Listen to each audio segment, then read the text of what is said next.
Special Branch in jihadi organisation.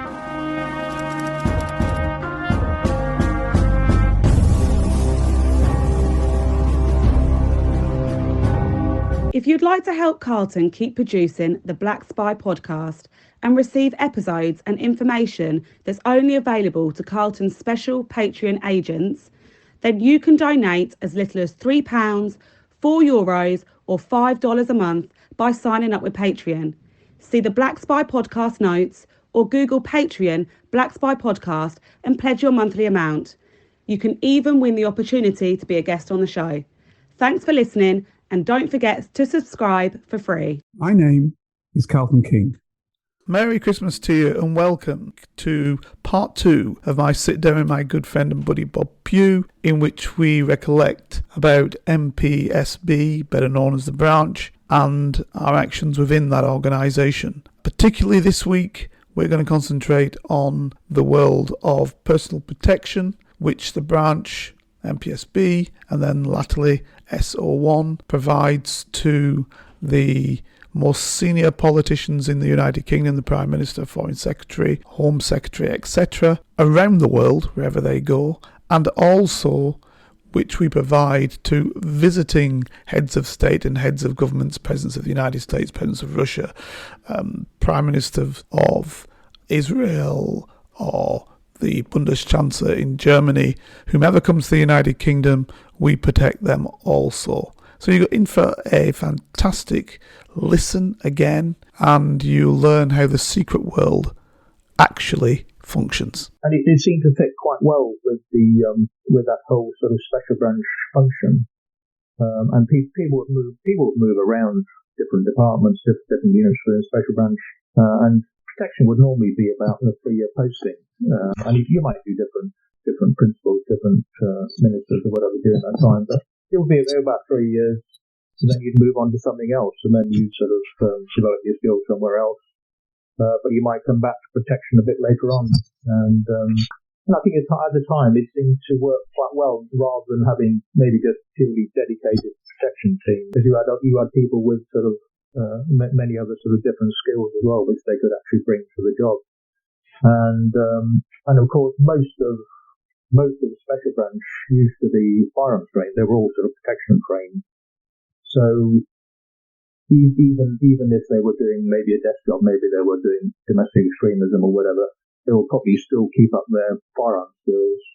So that if you had a big event, general elections, or you got like a big G8 meeting, G20, whatever, those sort of things, then you always had a lot of trained people who you could bring in to aid for protection, just to bolster numbers for that sort of short period. Which is something we generally don't have now, I guess, because it's a dedicated department. And I guess the other side to that, Bob, was that SB officers are intelligence officers. So yes, in certain circumstances, one can think of the Cold War, you're performing a protection duty because that comes under the Vienna Convention, that you have to provide protection for heads of state, heads of government. And so the listeners can understand they can be different. So, example, the Queen of the United Kingdom is the head of state, but she's not the head of government. She has no government function. Yeah. So the head of government is the Prime Minister. So under the Vienna Convention, you've got to provide protection to the head of state, the head of government, and foreign secretaries, at least. That's a minimum. Who visit your country on official visits. So there can be others, defense secretaries or whomever you need to protect because they're at threat. Now, in the old days, of course, Special Branch could assess that threat because it was doing the assessment for threats overall as well, because it was an intelligence body. But also, let's say that they were enemy states of the old-fashioned times, let's say in the Cold War. There's intelligence gathering capacity to be gained as well as protection capacity. So it fits superbly in those old days. It also fitted because you knew where let's say the people who might be against a particular individual may come from. So for my example, I dealt with South America, Colombia, and to try and keep the president-elect of Colombia alive, I was brought onto the protection team when he came to Great Britain to be protected to stay alive. Now, that provided me with the knowledge of South America and the knowledge of Colombia, who might want to kill him, a lot were narco-terrorism in those days, and where that might come from within the United Kingdom and within London in particular. So there was a fantastic symbiosis, actually, as to why special branch officers were ideal to carry out the protective security role as well. Because I think people have this understanding that you're just standing around a guy with dark glasses on, a la the American Secret Service or something. Exactly. Yeah, and you're not doing anything else. Well, that's an eighth of the operation. It's planning, it's preparation, it's, part, it's intel that you need, it's understanding where the individual threats might come from, it's how you might mitigate those threats, it's who you might need to speak to prevent that process. There's a whole host of things that come down to protection, which, your celebrity protection guy never does, and which is where a lot of people take their understanding of protection from, and where the American type systems, some of them don't look to. Can you speak to example, Bob, your time when you were tasked with looking after the future king of Japan? Yes, well, he wasn't a king. Hirohito, the future king. Prince Hiro became king. I didn't look after him, but I looked after his brother, who is Prince Fumihito, or Prince Aya, as he was called then. Yes, I did. I spent 1 year actually at Oxford with him, and at Oxford University. Oxford University, yes. Yeah. Okay. Yeah, he spent a year at St John's College, Oxford. So it was a slightly different protection to what you would normally do, I suppose. It wasn't regarded to be a high threat, but there was a lot of protocol attached to it. Yeah. So it was So I would be living on the campus with the prince, and there was only two of us actually doing it. So we would do a week each, week on, week off. So you were there 24 hours a day, and go to the classes, and so where were you hiding your firearm? Example. When you're in the classes, because you obviously dressed down, you didn't want people to think you were. We dressed down, yeah, but I would just have something to cover it. Just have a jacket, and always have a jacket, and I mean, most of the students knew who I was. Oh, interesting. They knew. But they knew who I was. But because we used to speak to them anyway, because we were living in pretty much the same block, so there was just coming and going. So it was quite a low key protection as protection goes. He did a few other sort of events outside of Oxford, but I did my year and sort of moved on really. And did he? I mean, sometimes you I know for myself personally, you make a good connection with the individual you're protecting. Did you get that from him, or was that never the case? I know you've got it with others. Yeah, I have. Yeah, I think with him it's slightly different because of the protocol. And then the culture they come from, it's much more difficult to have that kind of relationship with somebody like that. But yes, I think in general terms, it's always very important to have some sort of to have a good relationship with your principal. A good working relationship. He doesn't have to be your best mate or anything like that, but you need to be able to connect with your principal. You need to be able to speak to them on their sort of level. So if you do have a problem, you then feel confident. You can go to them and say, well, not sure about this particular event or doing this or whatever, and you might want to give them advice, and they'll sort of take it. And but yeah, sorry. No, I just my the reason why I ask you that is you may well have seen this program Bodyguard came out, which has been hugely successful for the BBC. I was asked to write a critique of it before it came out for, I think it was the Telegraph. And I did, so I saw the programme before it came out. And I, not to put too fine a point on it, I said, this is rubbish in terms of how the protection officers were. Sir, Ma'am, this is the Jed Mercurio one you're talking about now. Mercurio one, correct. Sir, Ma'am every 2 seconds, absolutely officious, no real connection professionally. I know there was an unprofessional connection, but no professional connection really. The fella had no understanding of political events. I noticed that when he was supposedly looking up the principal, he was looking her up on I don't know, Facebook or something, on the internet. Whereas, as you know, we've got files and all the rest of it. Go with that. So it was really a poor version, and it's kind of played it towards the dark glasses and rigid guy. So, example, in the Home Office, standing outside the office in the Home Office, which we don't do. They're in the Home Office. We're not standing outside. We've got offices in there. It's that type of thing which was put around, which didn't really show the professionalism. Now, I know it's no longer special branch. I, like you, helped create SO1, Specialist Protection. We did not create it. We did not happily create it. I know you were like me and didn't want to see the end of Special Branch, which had lasted for 125 years or more up until that point. And I believed, it's been interesting to hear your view, I believed it was a fantastic organisation. I believed it was very capable. I believe the people in it were capable. And I believe that the intelligence ethos, the primary ethos intelligence, fed superbly, as you said, into protection. So I don't think that programme did us or the subsequent body, SO1, any favours. What did you think of it if you saw it? Yeah, I think maybe that's, as you say, this public perception of protection is just somebody who stands around in a pair of dark glasses looking macho, opens the car door, and that's about it.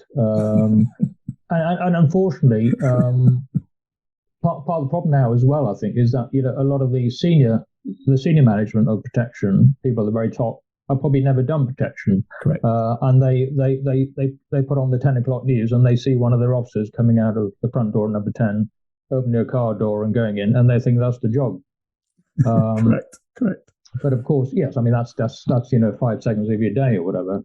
But as you know, I mean, I've worked number 10. I've worked with the Prime Minister, and yes, it's an extremely interesting job because you are at the centre of things there. What's going on in the world. You're at the centre of it all. But most of your work. I mean, I was the DI there. I was operations manager, so I'm dealing with all the logistics of the Prime Minister's movements, and I'm trying to plan ahead as far as I can. I mean, it's worth noting that one of the big differences between perhaps, the royalty side and the ministerial government side is that if you went to like the Queen's diary now or the Prince of Wales's diary, you'd probably know exactly what they were doing in 6 months' time or 12 months' time. Yeah. But with politicians and the Prime Minister in particular, everything now is very reactive because there's pretty much a crisis every day of some nature. Yeah. So the Prime Minister rarely has much in their diaries now for more than two or 3 weeks in advance. Yeah. There will be set pieces, when the G8 meeting is going to be. Obviously, the COP26 has been in the diary for probably 2 or 3 years or more. When the G20 is, party conference. So those are set pieces. You can sort of plan for those a bit in advance. But the rest of the diary very often is very, very fluid and it changes from day to day. And of course, everything the Prime Minister does, it's all very managed. He doesn't get up. Boris Johnson doesn't get up in the morning and say, "Oh, let's go and visit a school today or a hospital." It's all sort of pre-planned, and pretty much micromanaged to that degree. Yeah. So as sort of operations manager, I would spend probably most of my day, as well as doing the protection itself as well. But I would spend most of my time doing all the logistics for all the movements, ensuring we've got people in the right place, we've got vehicles in the right place. We're doing the correct sort of security regime for the venues that we're going to, and that will vary. So it means doing the risk assessment, knowing what the threat is, speaking to the right people, and always having contingency plans for when things do go wrong, and they do go wrong on a regular basis. But as long as you've got a plan B and a plan C and a plan D if need be, then you can cope with it. But things do change from time to time. I've spent a whole day, whatever, planning a visit for the following day. Maybe in London, it might be in Manchester, Birmingham, could be anywhere, and I've got everything in place. I've got all my vehicles, I've got all my personnel in place. And maybe at 5 o'clock in the afternoon, somebody from the private office comes into me and says, "Oh, sorry, Bob, we're not doing that anymore. We're doing something else." So you rip it all up and you start again. And that happens on a regular basis. So you've got to be very flexible. You've got to be very you've got to be able to respond quickly to different situations, changing situations. You can't be too rigid. So you need a very sort of flexible team. You need people who can respond to things. But yes, in terms of relationships with your principals, I think it's very important to do that well. And I've always tried to deal with my principals on a one-to-one basis. I don't want to be seen as a sort of a servant. Absolutely, you can't be. And it's got to be on a one-to-one basis, because if you talk to them on a one-to-one basis, they're more likely to have a lot more respect for you. If they think you're just PC plod with a gun sits in the front seat, they're not going to have much respect for you. They're not going to talk to you very much. But yes, when the Prime Minister turns to you and says, "Oh, tell me about this," or "Tell me about that," what do you think? Then obviously they respect your opinions, and that's very, very important. Yeah, absolutely. And not just with our own politicians. I mean, I've done many visitors from other countries as well, and I adopt the same sort of attitude with those as well. It's important to establish a relationship with them. You may only be with them for a few days, but it's important you make a bit of an impact, and so that they trust you, and hopefully they'll come back and see you later, kind of thing, So so there's many principles I've done. Sometimes we try and have some sort of continuity. So if we have a regular visitor to the country, we might say, well, we'll try and give them the same sort of officer, because it gives that continuity, and it's a sort of familiar face is always good for them as well it is for us. So that always helps as well. I was just going to say, Bob, because I'd like to delve a little bit deeper into that. I've been to many places in the world, and the leader or ex-leader has said, "How's Bob Pugh doing?" Uh-huh. Yeah, and that's true. I'm not now. I work for two different agencies, so in some other roles I've had, example in SIS, MI6. I went to one place, no names, no pack drill, and I was doing some work with their people, and the person running it, senior individual, been senior in government, said, "How's Bob Pugh? How's he doing?" He learned that I was connected to MPSB. So that's respectful. I've done protections where, as you know, I did the Foreign Secretary's protection, and as you were saying with the Prime Minister, the Foreign Secretary's protection is round about the same. So I ran that team. Yes. Yeah, exactly. Indeed, possibly even more, because we are reacting to every incident. Yeah, and absolutely. Then traveling to the part of the world where it is. And, some of these places are very, very dangerous. So you've got to kind of understand the politics of it. You've got to be able to say, you're not going there, or you can go there, or I can get you there. I've said to it on one occasion, I can get you there for about 6 hours. I think I can do that. Yeah. As long as we do this, and this. Now, if you're going to turn around like this chap was supposedly doing on the programme, I was just telling you about Bodyguard, and you're saying, "Sir, this, sir, that, sir, the other," every 2 seconds, this fellow is not going to respect you. I was always told by a senior special branch officer, and you will know him, unfortunately he's now dead. Remember Jeremy Taylor? Oh, yes, yeah. Great guy. Oxford guy. He had previously been to Eton, wealthy guy in his own rights. Yes. I think, to be truthful, the branch was just a part of life he wanted to do. He had no need to do it. He was a Lloyd's name, and I'm saying all this because he's now dead. Yeah. I remember him saying to me, when I first went on protection, very first day, never call anybody sir. Call them by their title. And if they're going to respect you, they'll call you by your title. If they want to call you first name subsequently, and you're calling them first name, great. But get that respect, because at the end of the day, you are a professional. And that's what you have to be. And that's the other side. He said, you have to be that professional. You're an intelligence professional. You are a protective security professional. You're a national security professional. You need to understand how all those different areas envelop and come together. What a great teacher that guy was. So this is what I was talking about when we got the training. in the beginning of the training, you got your 2 weeks, but you were always learning because you went to another section and then you learned again. You had to learn how that section functioned, be that E-Squad, be that, which is external affairs, as Bob has said before. So you were always learning. So there was that initial phase, but because everybody was in the branch for a hell of a long time, generally, you could learn from people who'd been in for years. And because we promoted from within the branch, which was why promotion was slow, both Bob and I, we could have been promoted outside much, much quicker. But why would you want to be? Because special branch was such a great work that you really wanted to stay in the branch. So I always found that it was a fantastic system about how to bring people through and how to have the best people working for you. So I can remember on one of the foreign secretaries ones that I did, basically,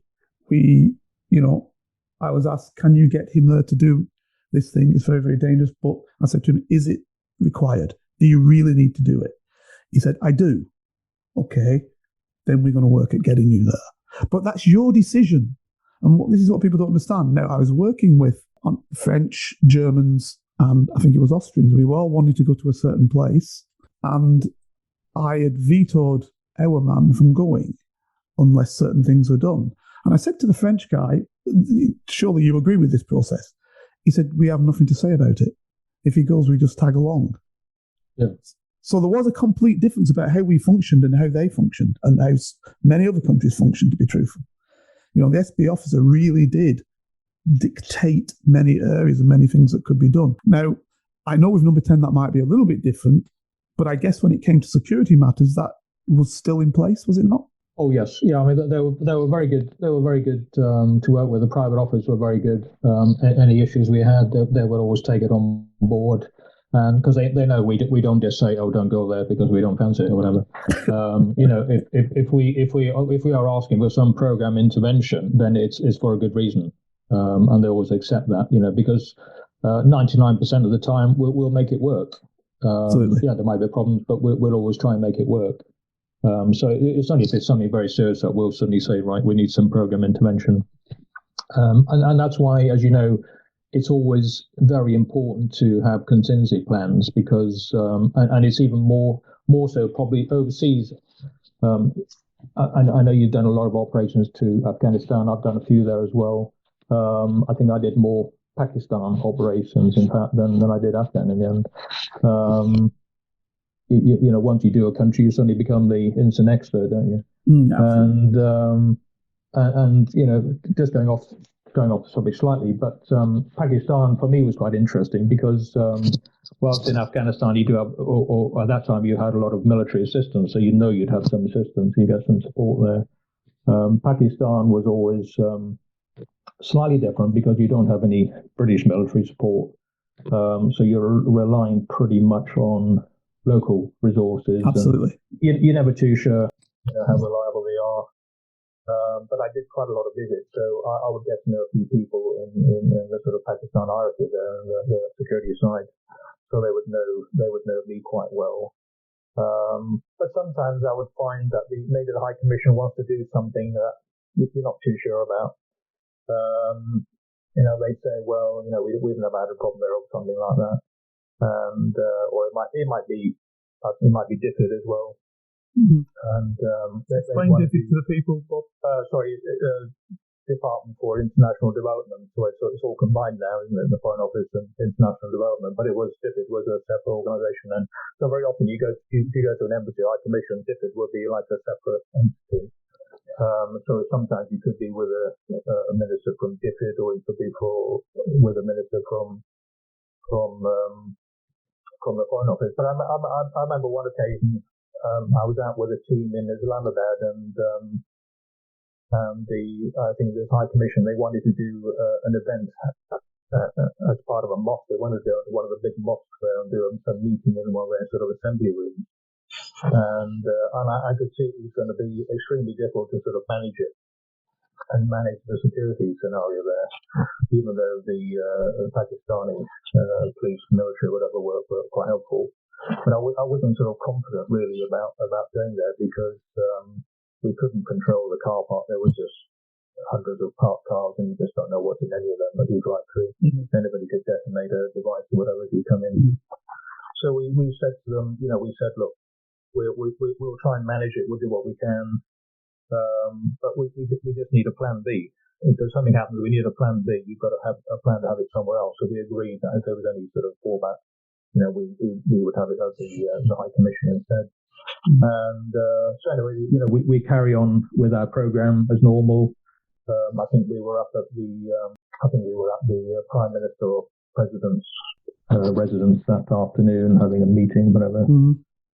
Setting outside with a convoy, and then we suddenly get news that there's been a terrorist attack quite nearby in one of the sectors, just a very short distance away.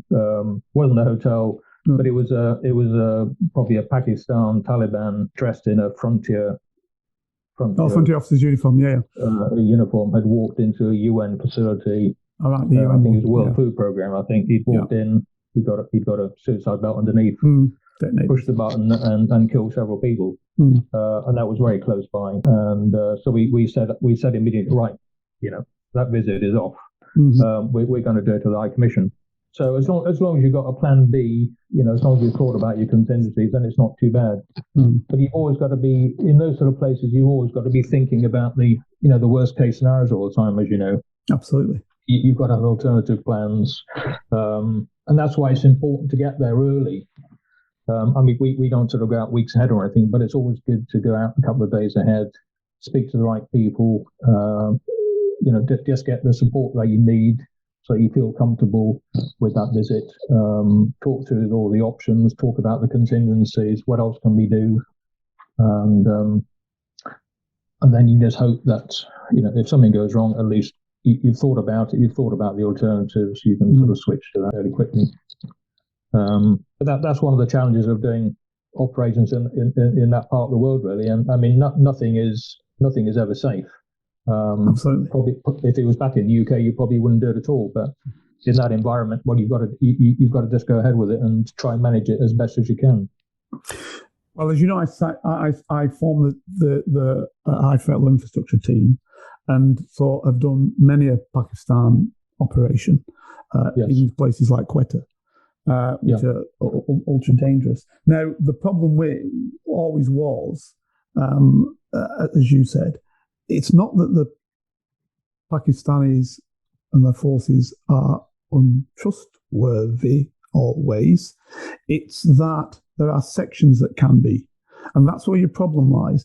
It's that on the day of the races, somebody's sister has been kidnapped and, you do this, or your sister gets killed, or whatever. And the difference is, it's not a joke there. They seriously mean that, or all your family gets killed. So the choice is for that individual: do I do this, or do I let all my family die? Well, it's not really a big choice. Now he's going to get killed doing it, but at least he saves his family. So there's a lot of issues actually that go with these things. And to be truthful, Bob, the initial training I had from Jeremy and from you, if you recall, you were doing a job early on on protection. That initial training, that really superb sit down, understand, and the way you put it, not plan B, C, D, but even plan F, operationally thinking, is important, and that stood me through then my whole time. And obviously I passed that on to people who were under my command subsequently. Because we just didn't go out with teams. We were the team leaders. We were running these operations, and everybody's life depended upon what we did and how we functioned. And so I would go out there a week ahead or whatever it might be and look at the operation into these dangerous places, be that Colombia, be it Afghanistan or Yemen or wherever it might be. And some even worse. You can go some places. When I say some even worse, because in many of the places you've got assistance from the locals, and it's the local special forces who tend to be good. Pakistan as an example where I went often, I used to go back and, where's Ali? Oh, he's dead. All right, okay. Because they were being killed like flies, especially the frontier police example. Yes, they've lost huge numbers. Huge numbers. So this is the other thing people don't understand. People think this war on terror is against the West. It is not. the vast majority of that war on terror sits in the Islamic countries because the fundamentalists think they are apostates who are running these countries. And basically, they want to undermine and take over and control these lands. And some within that system of these lands believe also. So you've always got that problem. And it's very, very difficult. And unfortunately, we don't have the budget of, say, a US Secret Service, where you can just throw men at it. We don't have that. So we've got to work. Intelligence has got to aid us to work that through. Yes, you do have to. Yes, we as you say, we can't just throw people at it. And if something goes wrong, well, we just have a lot of firepower. Yeah. We tend to sort of manage the risk and take appropriate action as we think fit. Exactly. And now, I tell you what I used to do a lot of, and so I thank my American colleagues, I used to do a lot of going, as long as it was something we could share with the American, of course, and that is most things. I used to go to the American embassy and speak to American contacts, some of them I had for years when I used to work for them, and say, listen, what can you do for me? Can you provide me with them? Can you? And I can remember being in the Yemen once saying, look, well, if something happens, I know you've got your Sixth Fleet out there. Would you fly us to your aircraft carrier, which has got the latest hospital here on there, way better than anything sitting in the Yemen? And would you, fix us up if something goes wrong? And would you have helicopters standing by to aid that process? And, oftentimes, not always, because, hey, we're British, we're not Americans. Oftentimes they turn around and say, yeah, we'll do that for you. I know you've been with me when we went to Iraq, example, which I used to go to 9 every week. And we used a hell of a lot of American resources, if you remember, Bob. We're using tons of the helicopters. Oh, yeah, absolutely, yeah. So, I'm not calling American down in any way, shape or means. I thank them for their assistance on many, many operations, which frankly we wouldn't be able to do safely without their assistance. So I just wanted to put that on record. Yeah, I agree. I mean, sometimes you couldn't even get there without their assistance. Correct. Correct. But our way of doing it, I think, still, I prefer our personal touch, that touch that makes you known to Bob Hawke. That makes Bob Hawke say to me, former Prime Minister of Australia, that makes him say to me, how is Bob Pugh doing? Oh, yeah. John Howard, yeah. John Howard. John Howard, yeah. Hawke as well, Bob. Hawke, both of them. Okay. Both of them. It's the average US Secret Service commander is not going to get that because he's not making those connections. Yeah. But the way we do it, much smaller teams, small numbers, getting connected, we do have that. We do make that happen. And I think that's a credit to the way we used to. And this is what I'm going to end on for now, because Bob, I'm going to have you back. We've just touched on, frankly, in the next season, I'm going to have you back, because we've just touched on the beginning of stuff. There's loads of stuff that you've done. But let me just ask you on this one. Your thoughts and opinions. Do you think both in what has now superseded Special Branch in terms of SO15, because what I haven't said that you were area liaison and all that bit that goes with that, and also in terms of protection with SO1, do you think that they are retrograde steps as a general rule in terms of intelligence collection and utilization of intelligence to make the job safe? Well, I should say, like yourself, I have been out of the organisation for a little while now, a few years, so I can't pretend to be on top of it all. The impression I'm getting is that the intelligence function now probably takes second place. It's all about investigations, and that was the thrust, I think, when Special Branch ceased and it all became part of the bigger counterterrorism commanders, that it was all the emphasis was on investigations rather than intelligence, and that there had been that sort of erosion of the intelligence function for a couple of years, because I think a lot of people didn't really fully understand it, and I think when that transition took place, whenever it was 2006, 2008. There was a lot of senior managers came in from outside, and yes, they probably had some experience of a little bit of intelligence, but that was just a small part of their function. They hadn't worked in an organization before that was 100% intelligence gathering, and I think as a result, they probably didn't really fully understand it. And in fact, before we started chatting, I just dug out a couple of documents that I had from when I was in a job. And one of them is Home Office documents, was written by the Home Office and the Scottish Office, guidelines on special branch work in Great Britain. Now it's only about a four-page document. It's not classified. It was written actually by the Home Office in 1994. I know that paper. Yeah, I mean, if can you explain that for the public? What that paper says, because it's important. Well, it really just outlines what the roles of special branch are, and it does it quite succinctly. But it's actually very, very accurate. Yes. And if anybody wanted to just have a very quick understanding of what special branch is about, you could read this, and you'd get a very good gist of what it's about very, very quickly. And I just wonder whether a lot of those sort of senior people who came in at that time, did they ever read this? I suspect not. Because I think they would have learned a lot from it, because they would have given them a much, much greater understanding of what the role was and what we were about.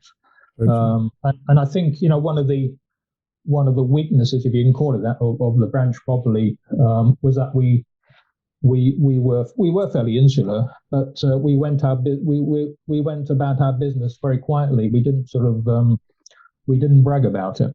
To defend it, Bob, I'm not going to stop you. To defend that from the branch's perspective, you are absolutely 100% right, by the way. But to defend that, if you remember, when I started in the branch, and it must be definitely when you started, everything about the branch was secret. Very secret, all of the files were stamped secret. Yeah. Every file was secret. And when we say secret, we don't just make that up. Those are state secrets.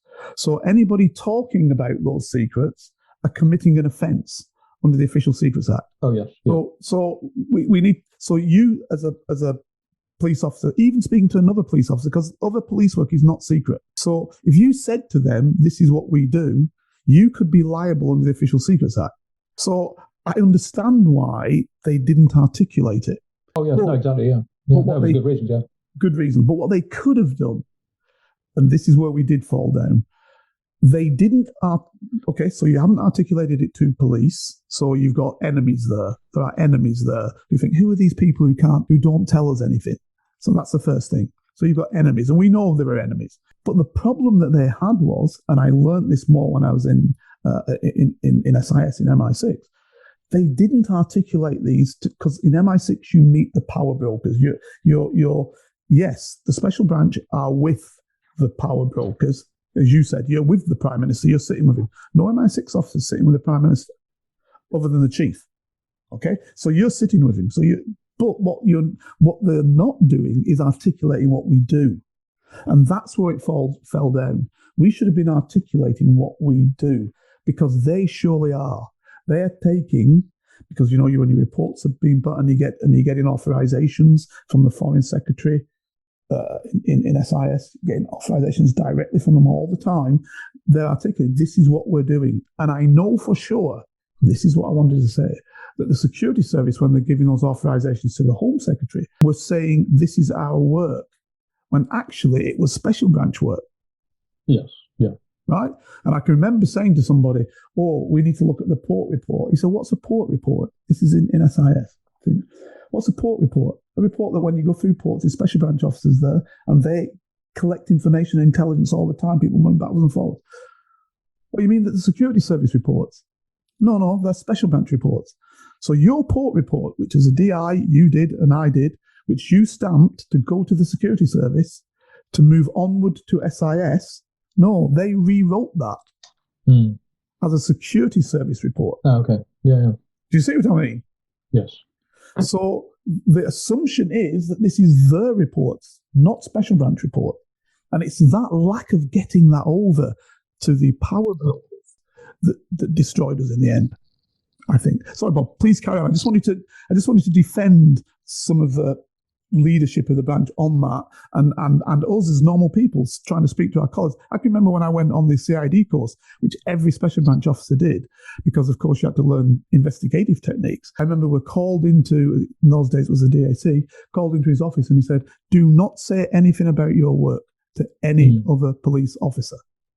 Yeah. Do not tell them anything. Do not say, if you want to say one thing, just say, you're at the airport stamping passports, which we never did, of course. But he said, because that will put them off, right? And then they won't want to know anything else, right? So that's how we were, extremely insular. And maybe for good reasons, but also it didn't help us. Yeah, no, I agree. Totally. Yeah, and I think that was probably the beginning of the end, and that was probably the reason for the organizational changes. People didn't understand it, and I think yes, we didn't project ourselves enough, because there was so much going on which certainly the public never heard about, and probably the rest of the police service didn't hear about. Because a lot of our operations didn't always, they might lead to an arrest, but very often they didn't lead to any charges, prosecutions. A lot of them were disruption exercises. I mean, certainly on the Irish side, for every sort of prosecution, there was probably another 9 or 10 disruption exercises where people get rounded up, they're questioned for a few days, and they kicked out again, because there wasn't enough evidence. And we've done that as well on, sort of Middle Eastern terrorism as well. We do a lot of disruption just to give those individuals the nod that actually we do know what you're up to, but we don't have the evidence at the moment. But if you keep at it, we probably will. But and of course, you never hear about those. Very rarely do you hear about those. I mean, every now and again, it gets into the media. I'm thinking I was involved in an operation. I think it was back in the 90s now when I was on the Middle East desk. It was something slightly different, and it involved a couple of South African agents, Bureau of State Security, a couple of rogue agents. Yeah, boss. Yeah, a couple of boss agents who were over in Northern Ireland speaking to not Republicans but to the Loyalist terrorists. Actually. Yes, familiar with it.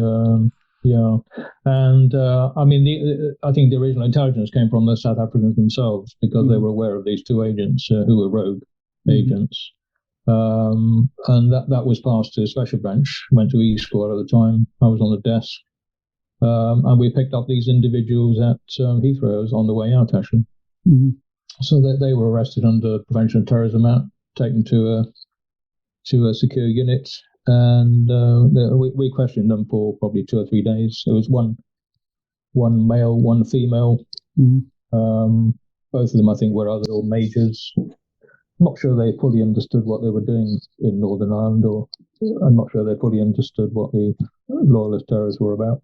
But they obviously thought there was a bit of, they could do each other a few favours. Absolutely. I mean, the guy, I mean, he was a real hard nut. He didn't give away very much. But the female, I mean, she sort of broke down very quickly, oddly enough. Was that Captain Kutsia? I think. That's it, yeah. And so, I mean, anyway, after three days in custody, some questioning, there was not enough to charge them with anything. So they were basically just put on the next flight back to South Africa. And no doubt picked up by boss when they arrived back. Yeah. God knows what happened to them, but oddly enough, obviously the security service did have an input in that, because they were obviously the recipients of the intelligence in the first place. And when the operation was over, they obviously briefed the media on it. Right. And, okay. And I think it was like a front page spread on I think it was the Guardian or Independent at the time. But of course, there was no mention of Special Branch. It was all, it was all security service, SIS operations sort of thing. So no mention of Special Branch actually arrested them and did the questioning. Typical. Absolutely. So yes, on that occasion, it did got into the public domain, but not with our names. Not with a mention of Special Branch.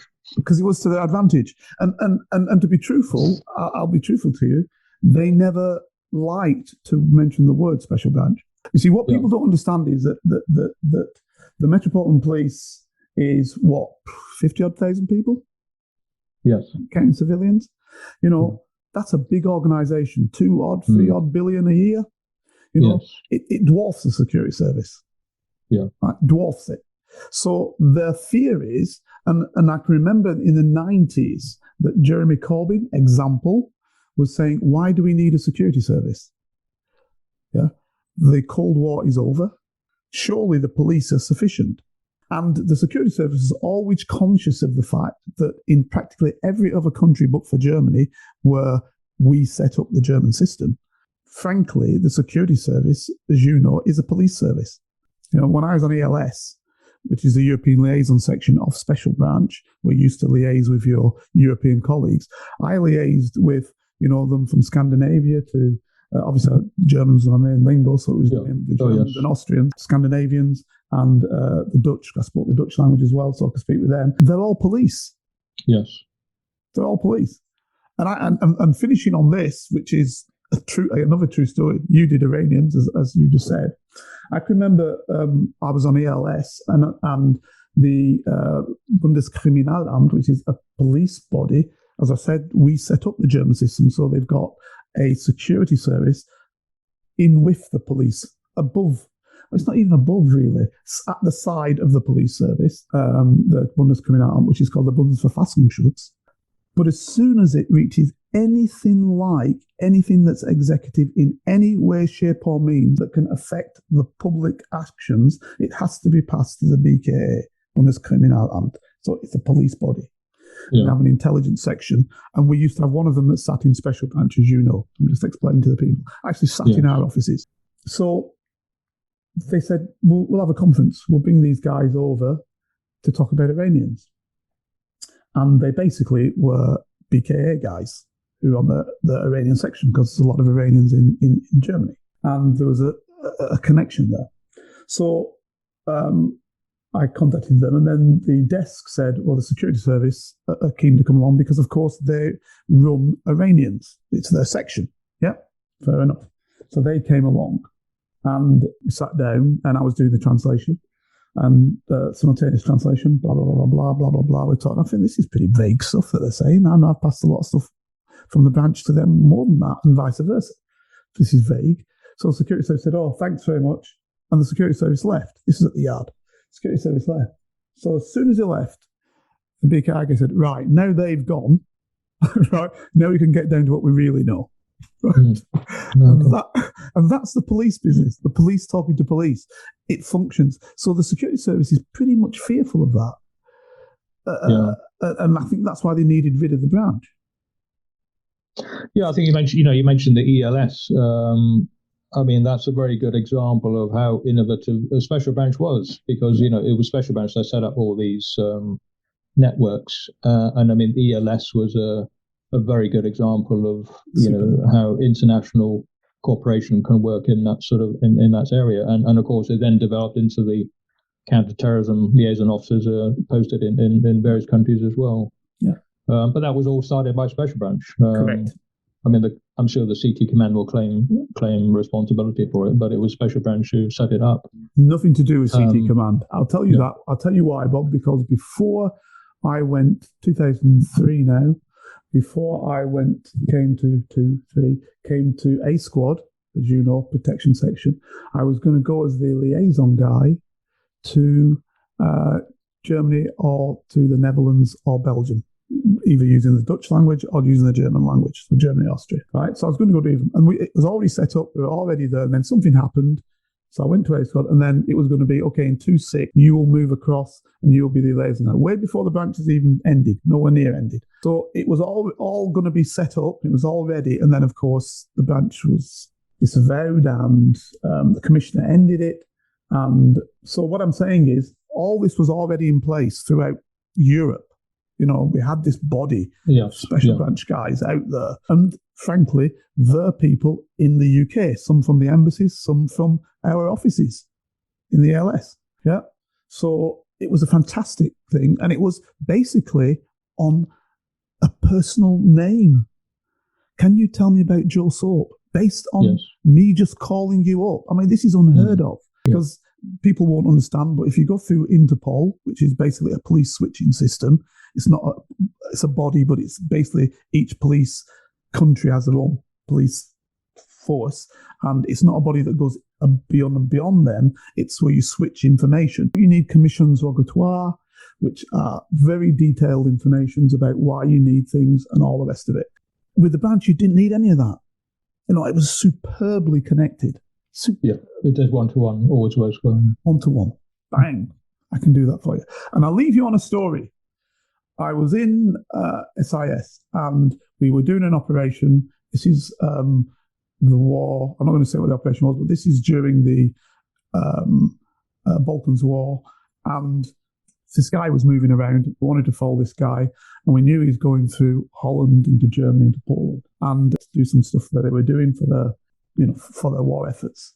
I said, listen, I need some surveillance teams. I was the officer running this. I said, I need some surveillance teams to sort this out to SIS. And they say, yeah, okay, we'll get onto our liaisons, but it'll take about a week. I said, what? I said, we need to get this sorted out now. He said, it'll take about a week. I said, listen, I'll do it through the branch. So I got on to 4D. You know him, don't you? Sitting in Germany. Yes, I am. Fantastic contacts. Germany, Austria, Poland, Czech Republic. He had fantastic contacts all over the place. Right? 4D, can you get me a surveillance team? Germany, probably into Poland. When do you want it? Well, how quick? I can have it for you this afternoon. Right? Yeah. And they're talking about weeks. Yeah. And the same I did with Thingy Nicholson, who unfortunately is no longer with us in the Netherlands. Right? So that's how we were able to do things. Yeah. Full surveillance teams. And you ran surveillance, so you know what that's like, Bob. Can you imagine full surveillance teams? Bang. Yeah, I mean, the same thing would happen, maybe the French or whatever were interested in Algerians or something like that. They'd ring up the branch, and absolutely, the surveillance team would be tasked to look at an Algerian or whatever. Absolutely. Fantastic. That's gone, you know.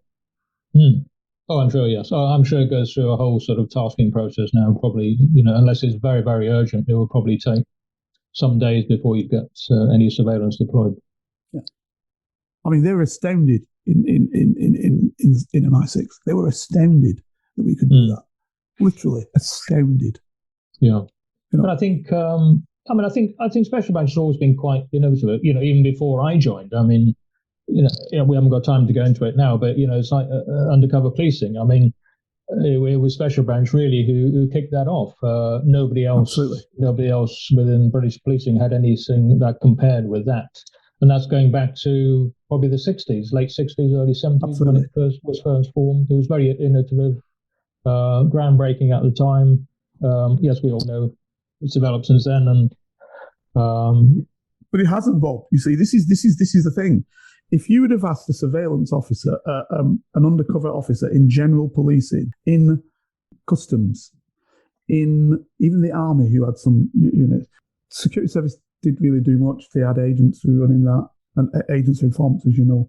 If you'd have asked them, is there full-time, 100%, 365 days, every minute of the day, undercover work, they'd say no, doesn't exist.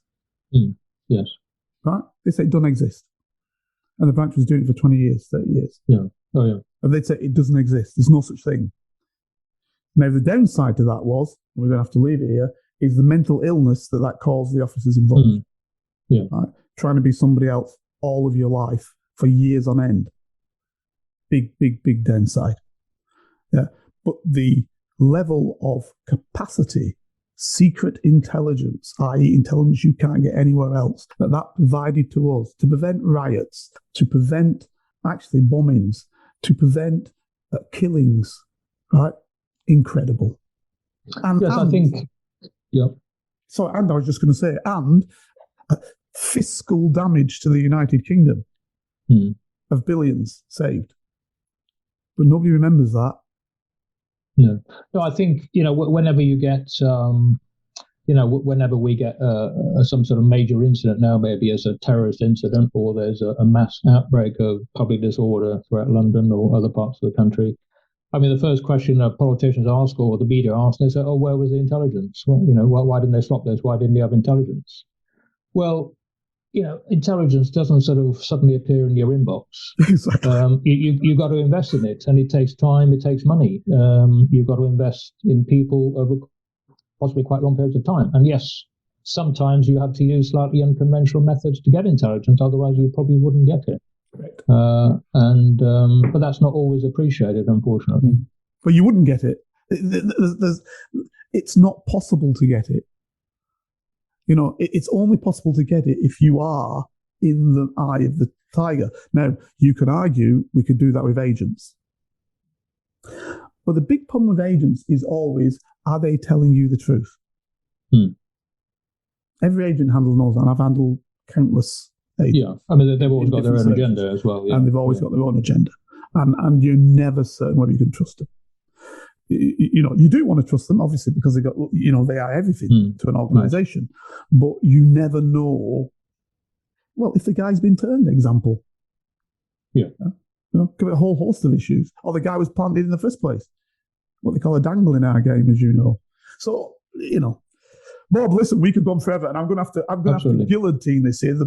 One of the big problems with the show, and I say it's a problem, but it's not, but it is the fact that it's bite-sized, so you can listen to it on your headphones, on your walkie, and doing whatever. And if we carry on, we're going to go over that. So listen, we're going to stop now. It's been fantastic.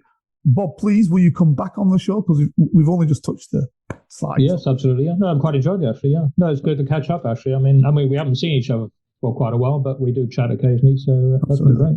Absolutely. But listen, ladies and gentlemen, you have heard from a man who is steeped in the secret intelligence, national security, and armed governmental personal protection history of the United Kingdom. Bob was one of my teachers. That's all I can say. And he basically understands the role from the top to the bottom. And you have learnt today what you will not hear anywhere else. So thank you for listening, and see you again next week. Bob, thanks very much. Thank you. See you again, guys. If you'd like to help Carlton keep producing the Black Spy podcast and receive episodes and information that's only available to Carlton's special Patreon agents, then you can donate as little as £3, €4, or $5 a month by signing up with Patreon. See the Black Spy podcast notes or Google Patreon Black Spy podcast and pledge your monthly amount. You can even win the opportunity to be a guest on the show. Thanks for listening, and don't forget to subscribe for free. Here is a working class spy telling his stories, the secrets, the lives of spies. Feel free to message Carlton King on all socials and give this show 5 stars on Apple iTunes and subscribe so you never miss a single episode. For your ears only. I was a member of Her Majesty's Secret Intelligence Service.